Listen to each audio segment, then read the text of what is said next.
let me Yes. say, wonderful performance as always in this film. I'm a huge fan of your work. Thank you. I first saw you in Far From the Madding Crowd, which is interesting because that was directed by Thomas Vinterberg. Yes. And I heard that you went to him and showed him the script for this. Tell me what it is about his work that you enjoy the most.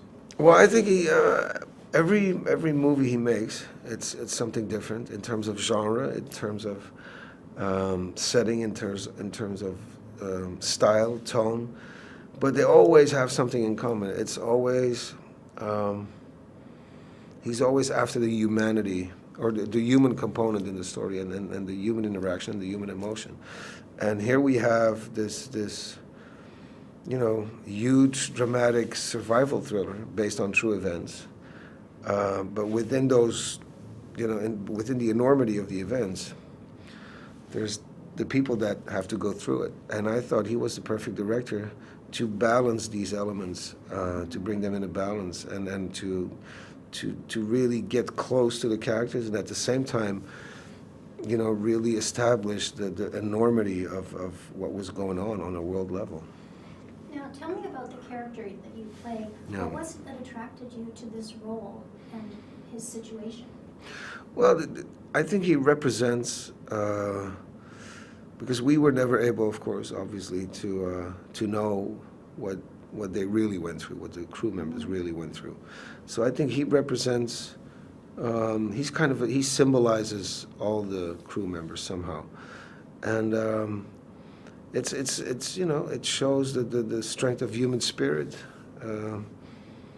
the possibility to adapt, the enormous amount of courage that people have, and so I think he's a symbol of all these things that I just named, and that was interesting, and also the confined space that everything was happening, and so that was a challenge also to see how we could recreate that as actors. Speaking of the confined space, there's a scene where you're swimming underwater for quite a distance, and it is confined, and I just thought, I hope you're not claustrophobic. But how do you do a scene like that? Like, what are the safety precautions that are taken? Well, they were quite big. I had to train a lot of time. I spent a lot of time in the swimming pool trying to, try not to learn to hold my breath, but just to find a way to just extend the time that I could hold my breath underwater. And then, of course, we had to train and train and train and train and train. And and the safety precautions, they were numerous. But I try not to think, because the more I think about safety precautions, the more I think something's going to go wrong. I can't start a scene like that thinking that something's going to go wrong. So I just dive in and know nothing is going to go wrong. And then nothing goes wrong. But if you, that's the power of mind. If you believe something is going to go wrong, it's going to go wrong. So I rather believe nothing is going to go wrong. And the safety, to some extent, my responsibility is to bring that scene to life, and me being safe is somebody else's responsibility. So that's what they should think about. I need to respect that, of course, but I need to be about the scene. So I don't think about safety at that moment.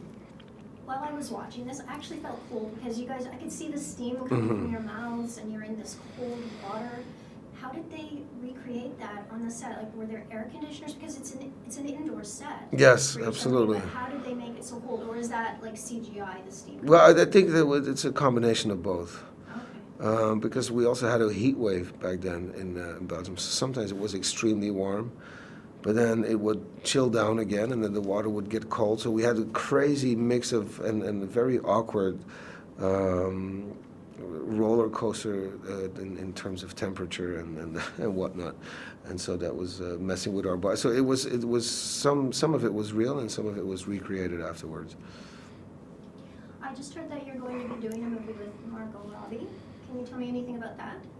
Well, I don't know what they have released so far, but it's a fantastic screenplay, and I'm very excited to work with Justin Kurzel and Margot. I'm very, very, very happy, and the screenplay was on a blacklist, which means it's one of the best. It's one of the most anticipated screenplays for the next coming year. So, no, I'm really, really, really excited. Yeah.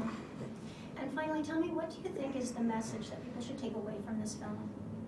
Well, I don't know if there's a message. I think this movie depicts, you know, depicts the ability for people to adapt to any situation. It shows the courage. It shows the will to survive, the will to live. But I think that the most important component, at least I believe, is it shows humanity versus bureaucracy, and I think that's a global phenomenon. That's something that we see going on right now.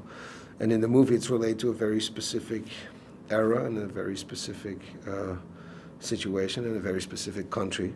But I think it's a global, and that's what I think makes the film universal. This film is not, you know, pointing fingers to Russia or pointing fingers to other countries. Or, it's just showing the dynamics of